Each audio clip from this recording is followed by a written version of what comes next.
Pouf! Juste comme ça, la magie peut t'émerveiller comme quand tu étais enfant. Pouf! Hé, regarde-moi, je suis une petite grenouille. Non, pas vraiment, je suis un gros crapaud.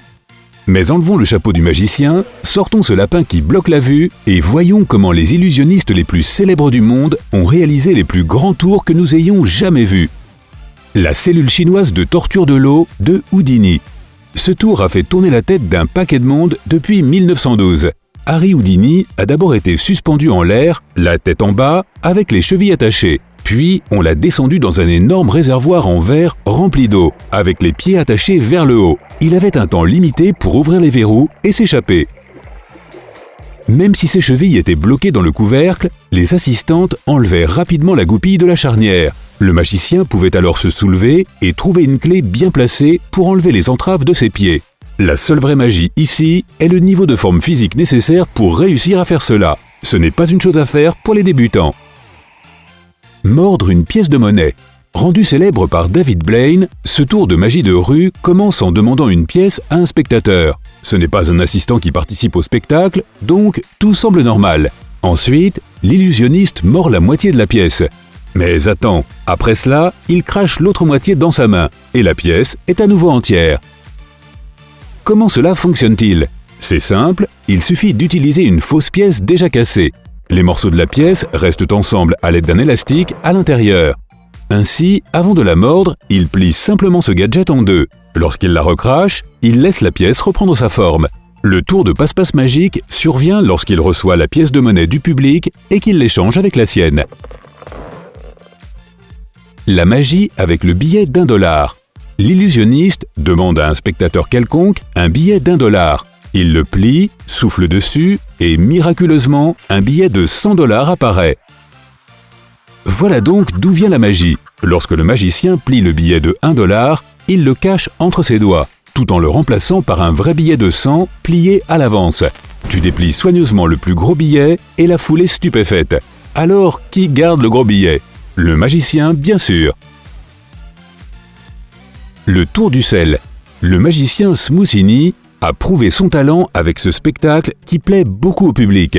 Il verse du sel dans sa main gauche, ouvre son poing et il a disparu. Mais le sel réapparaît dans sa main droite. Sel, poivre, un liquide, peu importe ce que tu utilises, la seule chose que tu dois savoir, c'est un faux pouce.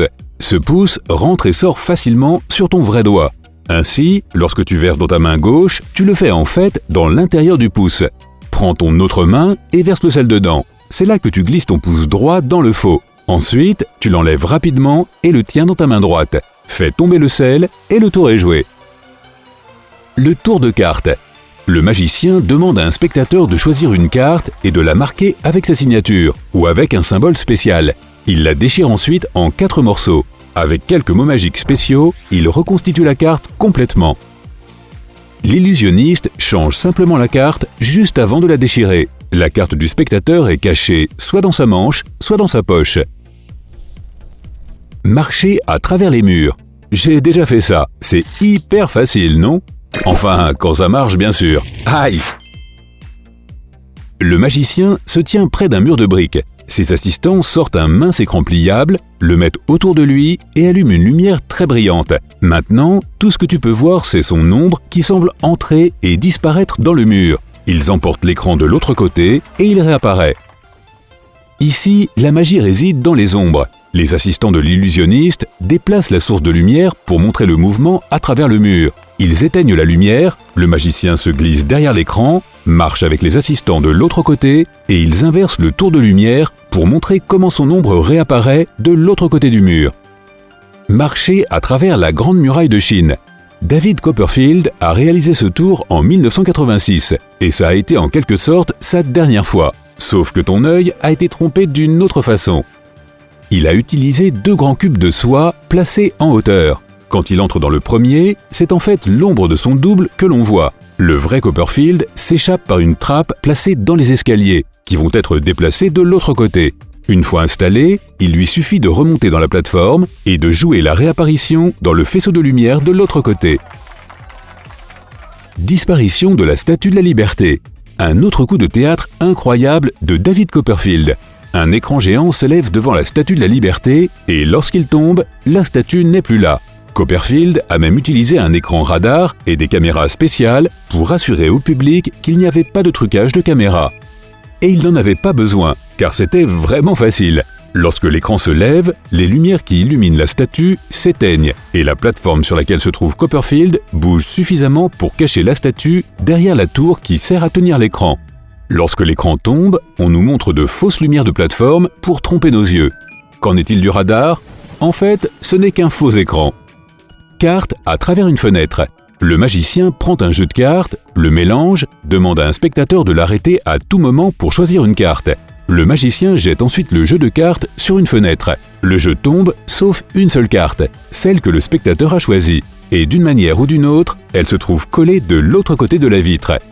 La carte qu'il a choisie n'était pas du tout aléatoire. Le magicien a forcé le volontaire à prendre la carte qu'il voulait. Il l'a rapidement glissée du haut du jeu vers le bas, jusqu'à l'endroit où le volontaire a choisi la carte.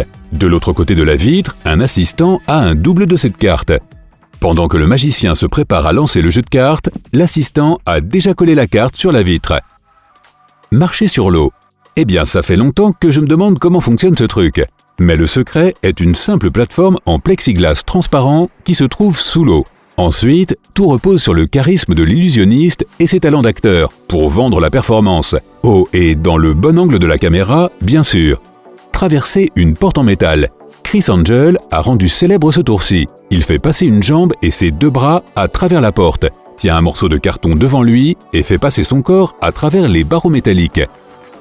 Pour faire cela, il a installé un mécanisme spécial avec des ressorts dans le portail, qui s'ouvre après avoir poussé une certaine partie, probablement la partie où se trouvait la cuisse. Lorsqu'il passe, le mécanisme se remet en place. Lévitation.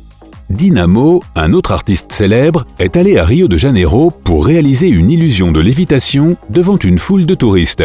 Avec autant de témoins oculaires et sans aucun acteur, comment a-t-il réussi à réaliser cette illusion sans grue ni corde? L'astuce vient des chaussures. Elles sont reliées à un dispositif de levage. Un cadre robuste fait également le tour du corps du magicien sous ses vêtements et l'aide à rester en équilibre. Quelques assistants secrets se tiennent autour de cette boîte de levage mécanique pour la cacher des autres et s'assurer qu'elle ne bascule pas. Couper l'assistant en deux.